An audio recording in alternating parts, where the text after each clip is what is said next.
Bonjour. Eh bien voilà, moi je n'ai pas attendu le confinement pour faire ce genre de vidéo et donc il n'y a pas de raison non plus que ce confinement m'empêche d'en faire. Donc je reviens avec ces petits flash infos. Alors avant tout, dans cette période difficile, je voudrais avoir une pensée. Une pensée pour toutes les personnes qui sont touchées directement ou indirectement par cette maladie. Et je voudrais évidemment, en tant que président du Mouvement Nation, adresser mes salutations les plus sincères et mes vœux de rétablissement les plus profonds à tous nos camarades qui sont touchés par cette maladie. Il y en a quelques-uns, malheureusement. Pour l'instant, ce n'est pas la forme la plus grave, heureusement, mais néanmoins, je voudrais leur adresser une fraternelle et sympathique pensée.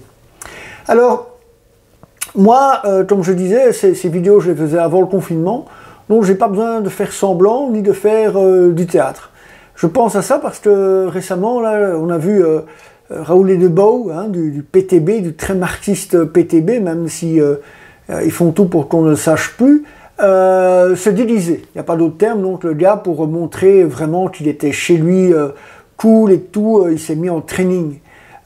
Évidemment, voilà, je pense que ou bien les gars ne pensent plus qu'en termes de communication, ou bien alors ils veulent vraiment séduire les racailles, dont on sait quand même qu'un certain nombre font partie de leur électorat. Mais bon, voilà, est-ce qu'il faut vraiment faire du show comme ça ça devient un peu petit bourgeois de gauche soit, mais petit bourgeois quand même. Autre grand cinéma, c'est le camarade Edebau, sans doute pour faire populaire et spontané, a fait ça de sa cuisine.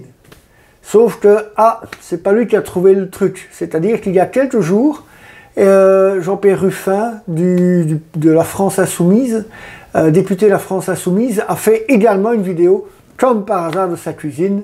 Comme quoi à gauche, eh bien, effectivement, on pense beaucoup à la com, ça fait sans doute plus prolo, sauf que la cuisine de Ruffin, elle était vachement grande, croyez-moi.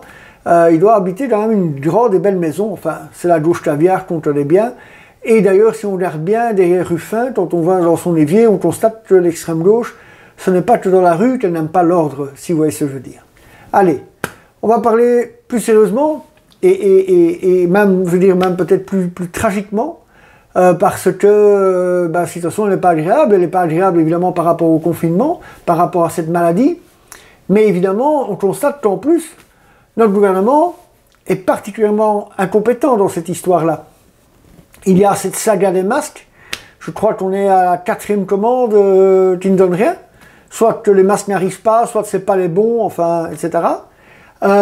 Également ce refus obstiné de faire des dépistages systématiques, le dépistage étant probablement la manière la plus efficace et la plus rapide de pouvoir lutter contre cette pandémie. Mais évidemment, le problème, c'est que le dépistage, ça coûte cher, et comme nous le dénonçons depuis des années et des années, la Belgique est en état de faillite virtuelle, et donc elle n'a tout simplement pas les moyens de soigner et de protéger ses concitoyens. C'est tout simple. Vous payez de plus en plus d'impôts, vous êtes de plus en plus taxés, mais malgré ça, l'État n'a plus d'argent. On sait très bien à quoi ils les ont utilisés, à tout sauf à des choses évidemment utiles pour les gens. Alors, le problème aussi, c'est que le gouvernement, il nous ment. Il nous ment sur plein de choses, sur l'histoire des masques évidemment, mais aussi sur ce qui était soi-disant leur degré de préparation, alors qu'ils étaient prêts à rien, on le voit bien. Également sur le fait que, je rappelle quand même qu'il n'y a pas tellement longtemps, nos gouvernements nous disaient que tout ça n'était pas si grave, qu'il s'agissait d'une grosse grippe. Eh bien, on nous a menti, consciemment je crois, et on continue à nous mentir. On nous ment bien évidemment sur la durée du confinement, et on nous ment probablement également sur le nombre de morts. Alors voilà. Par rapport à ça, évidemment, votre premier souci, ça doit être vous. Vous devez prendre soin de vous, vous devez vous consacrer du temps à votre famille. Vous devez évidemment, si vous avez un peu plus de temps que d'habitude, un peu consacrer du temps à des hobbies, ça fait du bien. Mais il faut quand même rester attentif. Il faut rester attentif parce que, comme vous avez sans doute vu, je l'espère, nous continuons à publier beaucoup de visuels. Nous sommes très actifs sur les réseaux sociaux, on n'a pas le choix, puisqu'on nous interdit toute autre activité.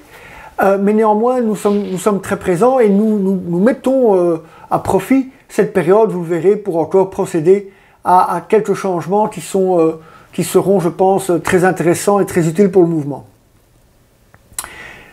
Donc profitez de ces moments pour vous reposer, pour être en famille, mais continuez néanmoins à nous lire, à nous diffuser et à nous soutenir. Pourquoi? Parce qu'à l'issue de cette crise, eh bien, il faudra nous aider à réveiller enfin notre population. Parce que après toute cette crise, il faudra tout changer. Et Nassau compte bien participer à ce changement. Bon courage et à très bientôt, j'espère.